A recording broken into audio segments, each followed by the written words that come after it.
decision, then asked Melbourne if there was anyone else equally suitable. When they went through the list of possibles, they decided there was not. Once again, Victoria reiterated that.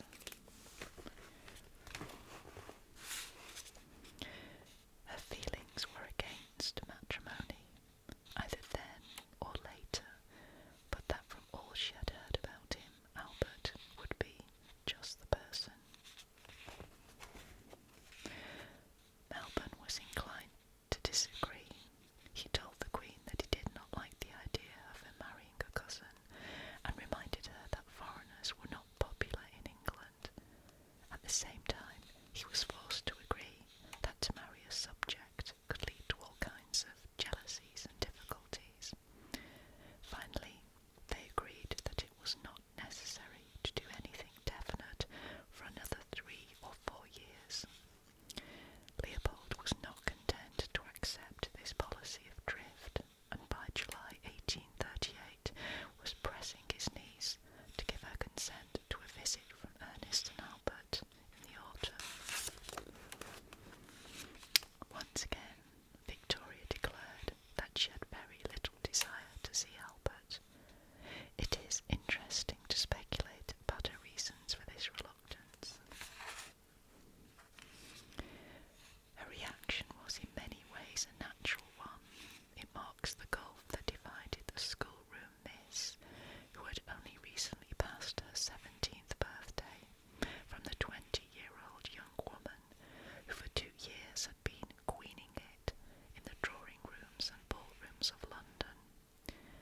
Until her accession, Victoria had been kept on the tightest of maternal reins, and though much had gone awry in the past year, independence was still sweet to her. To marry was to relinquish at least some of it. The position of a wife at this period was one of subordination. She was her husband's chattel. He could legally beat her, within limits, lock her up, deny her access to her children, all her property, unless tied up in a settlement before marriage.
persisted, and the visit was arranged for early October. Victoria stalled almost to the end. Writing to Leopold in August, she told him that she did not feel at all well and was thoroughly exhausted by all she had gone through that session. This was understandable. There had been the bedchamber crisis in May, and Lady Flora had died in July. Even after she had agreed to the visit, Victoria was still at pains to make it clear that she was in no way committing herself. On the 25th of September, she asked her uncle to detain her cousins, not, be it noted, her dearest cousins or dear Albert, but merely of the cousins, for a few days because some of her ministers were coming to Windsor on important business. And she feared that if the arrival of the young Coburgs coincided with the presence of her ministers, the public might suppose that an announcement of her engagement was imminent. In any case, she thought that a day or two in Brussels would do those young gentlemen good. Nevertheless, somewhat illogically, Victoria was obviously annoyed when she received a letter from Albert telling her that they could not set out until the 6th. Eventually, they arrived at 7:30, the evening of the 10th of October. On the previous evening, the Queen confided in Melbourne that she was very tired. Obviously, she was not looking forward to the strain that she feared lay ahead. Albert himself was arriving in no very happy frame of mind. Previously, he had told his tutor that he had heard that Victoria is said to be incredibly stubborn, and her extreme obstinacy to be constantly at war with her good nature. She delights in court ceremonies, etiquette, and trivial formalities. She is said not to take the slightest pleasure in nature, and to enjoy sitting up at night and sleeping late into the day. These, he wrote, were gloomy prospects. By the time that he and Ernest were to make their journey to England, he was aware that even these gloomy prospects were uncertain, and that he was to be viewed as a future husband on approval. Albert was never a person to shirk what he thought to be his duty, and his uncle Leopold had constantly emphasised that he must consider his position as Victoria's husband a high responsibility to which he must dedicate himself with unswerving devotion. Nevertheless, he was not prepared to wait endlessly on her shilly-shallying, only to be left looking ridiculous at the end of it.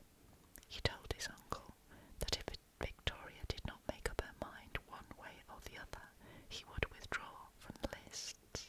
Perhaps at this stage he would have been slightly relieved to do so. What kind of a young man or young gentleman, as his prospective wife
sat, as was her custom, on the sofa with Albert seated opposite her.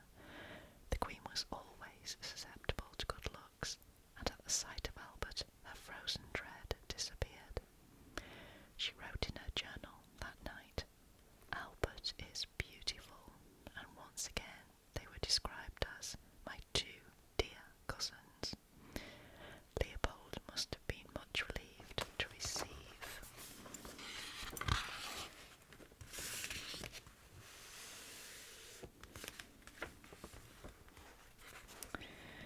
a letter which Victoria found time to write on the 12th, telling him that she found Albert very fascinating and praising his beauty, his unaffected manner, and his amiability, adding with a complete volte-face that she was very happy to have them there. Her journal for the 11th contained a catalogue of his charms. He was excessively handsome and had such beautiful blue eyes, an exquisite nose, and such a pretty mouth with delicate mustachios and slight but very slight whiskers. A beautiful figure, broad in the shoulder and a fine waist. Victoria was in a fair way to being in love. The next few days only deepened her emotion. The young pair danced together, though Victoria did not go so far as to waltz with the man whom by now she had almost decided to marry. They rode together. Victoria now even promoted dearest Albert to sitting beside her on the sofa. By the 13th she told Lord Melbourne that she had changed her mind about marrying, but could not yet make up her mind to come to a definite decision, though she realised that she must do so soon. Lord Melbourne, ever cautious, advised waiting another week, while agreeing that the Prince was a very fine, good-looking young man. Next day Victoria told the Prime Minister that she had decided to marry Albert, but when they came to discuss the date, she showed her last traces of hesitation and suggested that it might well be to wait a year. Lord Melbourne did not agree. He thought that difficulties could only arise through waiting, and that the public would be relieved to hear that she was to marry. Once again he asked her if she would not prefer the marriage to take place immediately. Once again she refused. He then suggested the ceremony might take place in January or February, which would give Parliament the necessary time to make arrangements for the Prince's allowance and status. Then came the awkward question as to how the Queen was to tell Albert of her decision, as etiquette would not allow him to propose to her. When these details had been finally settled, Victoria confessed to feeling very happy. It was a decision she was never to regret. Next day the Prince was summoned to the closet, where Victoria plucked up her courage to tell him that it would make her too happy if he would consent to marry her, and the cousins then embraced. Victoria wrote in her journal that night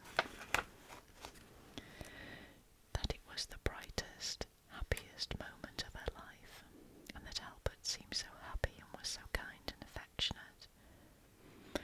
The die had been cast. After the uncertainties of the last few months, it must have been a relief to both of them to have come to a decision. Albert's reactions gave the impression more of a mood of sober happiness than of a young man swept off his feet by love. He was plainly touched by Victoria's obvious devotion. He wrote to his old tutor, Florschutz, that he was at a loss to believe that such affection should be shown to me, and wrote of his future wife as being so good and kind to me. He had, he declared, attained the height of his desires. Then came the admission. Alas, my days in my beloved home are numbered. Of Victoria's feelings there is no doubt. She was deeply, but not always quite, understanding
announce the fact to her Privy Council.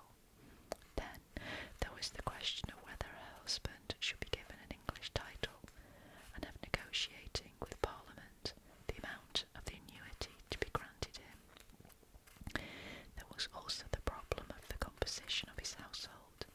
All these matters filled the months between the engagement and the marriage with much troublesome business.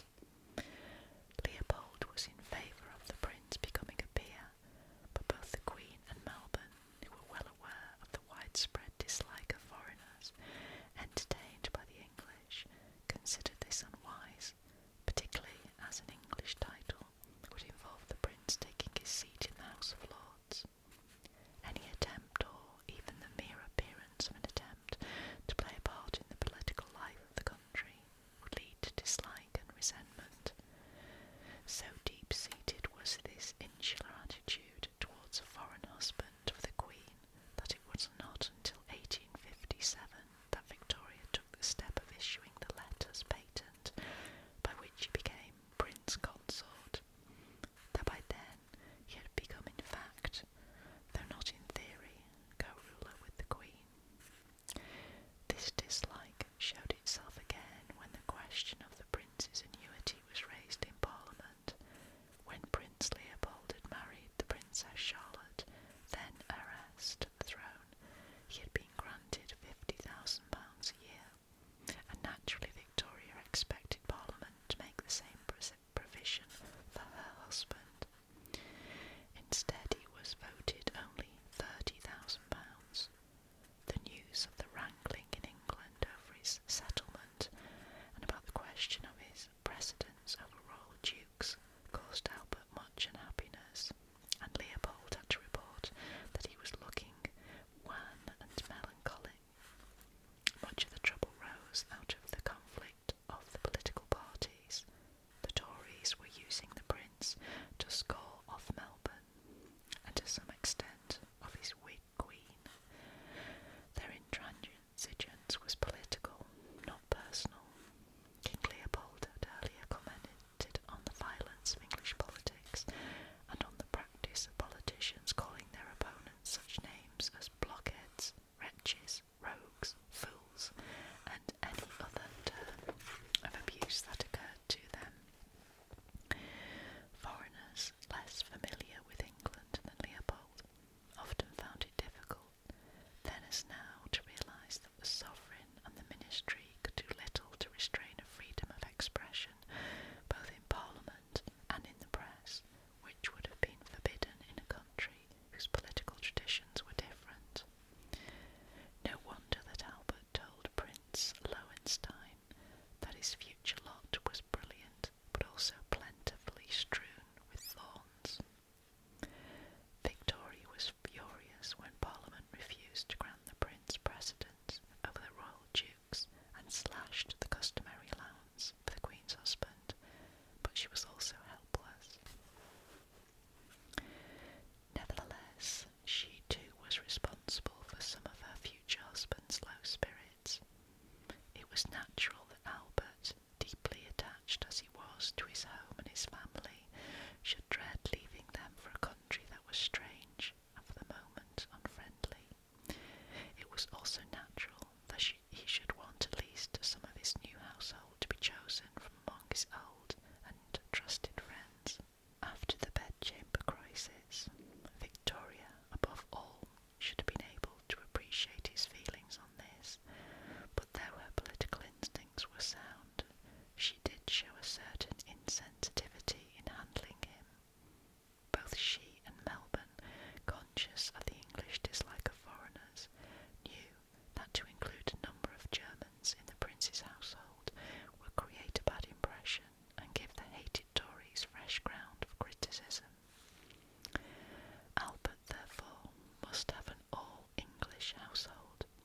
The political situation made it also seem desirable that the choice of its members should not be left to the prince.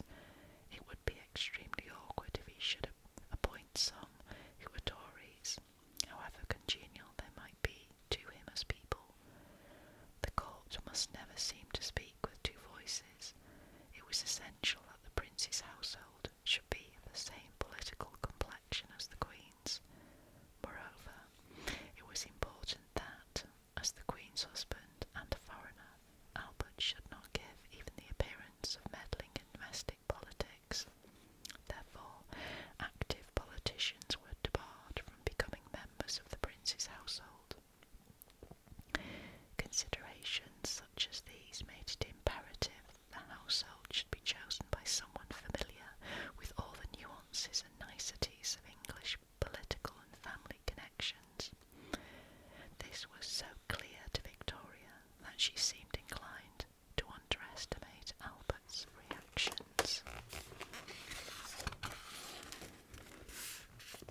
expressing his disappointment, gave a reluctant consent to the arrangements that Victoria was making for him, declaring his confidence in her judgment. The interest of this correspondence is in the way in which it reveals the footing on which the partners to the forthcoming wedding stood in the months before it took place. Victoria adored Albert, but never once did she allow her feelings to cloud her judgment as queen. In all these matters, Victoria had acted in close cooperation with Melbourne, and it was generous of Albert to write to the Prime Minister thanking him for all the trouble he had taken. In another man, the gesture might have been ironical. One wonders if the Prince had smiled a little wryly when Victoria wrote to her dearest Albert, telling him how happy she would be if he would be very friendly to this good and just man. So this painting at the top here is the marriage of Victoria and Albert, which took place on the 10th of February 1840 in the Chapel Royal at St James's Palace, and the painting is by George Hayter.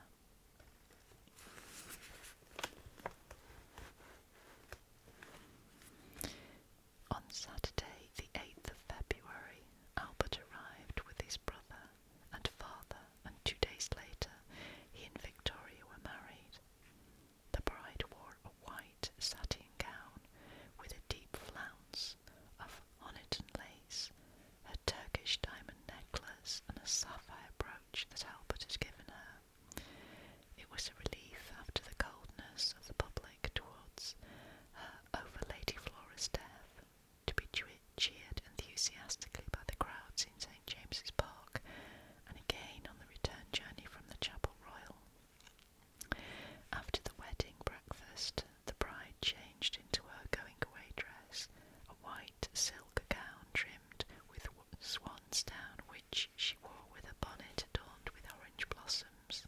There was a last kind look from Lord Melbourne as she pressed his hand in farewell, and then the young pair departed in their coach for Windsor. At last it was I and Albert alone. They must have made a charming couple, he so tall and handsome, she so tiny, so graceful, and so adoring. They were both young and had much to learn.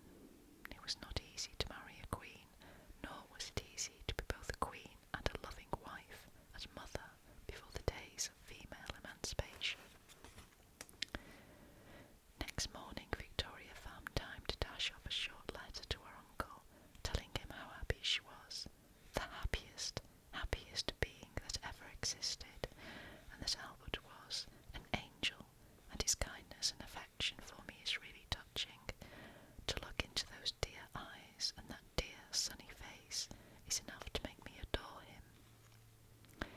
In her role as wife, Victoria found complete fulfilment. Her journal, her letters, even her public speeches, abound with endearing terms. He was an angel and the fount of all wisdom. It was clear that she was deeply in love. Whether Albert was as lyrically happy as his wife proclaimed herself to be has been questioned both by contemporaries. The Duchess of Bedford thought he was not a bit in love with his wife, and by subsequent biographer, such as Lytton Strachey. It is presumptuous of either to pontificate on the subject. Who, discussing the marriage of even close friends, can genuinely know their inmost and private feelings towards one another? Nevertheless, the subject continues to fascinate. On the evidence of the Prince's letters to Victoria, both before and after their marriage, when for any reason they were apart, their love was mutual. Amid all the strains of their engagement, Albert wrote to her, "While I possess your love, they cannot make me unhappy." After the wedding he wrote to his ex-tutor, "I could wish for no happier family life than has been granted to me," and later still to his brother, "I wish you could be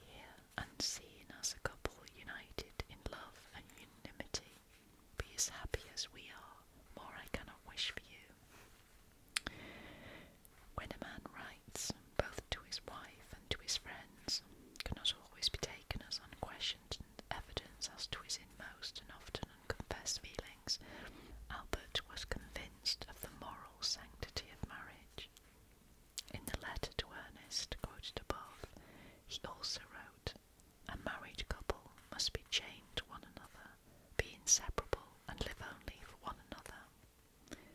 His views on sexual license were strict. He had seen too much of its evils in his own home, where his father had been a libertine, his mother a neglected wife who would finally run away with another man, and his brother was plainly treading the same path as his father. In Albert's own case, his tutor, Leopold, and finally Stockmar had all fostered his sense of duty to almost abnormal lengths, and undoubtedly he believed that it was a man's duty to love his wife. Moreover, in spite of her temperamental defects, Victoria was in many ways a lovable young woman. Stockmar described her as always quick and acute in her perceptions, straightforward, moreover of a singular purity of heart, without a trace of vanity or pretension. She will consequently do full justice to the prince's head and heart. Predisposed as Albert was to be a devoted husband, Victoria's near worship of him must have made it easy for him to feel that he reciprocated her love. Perhaps fortunately for them both, Albert was never tempted to be unfaithful, even in his heart, to his marriage vows.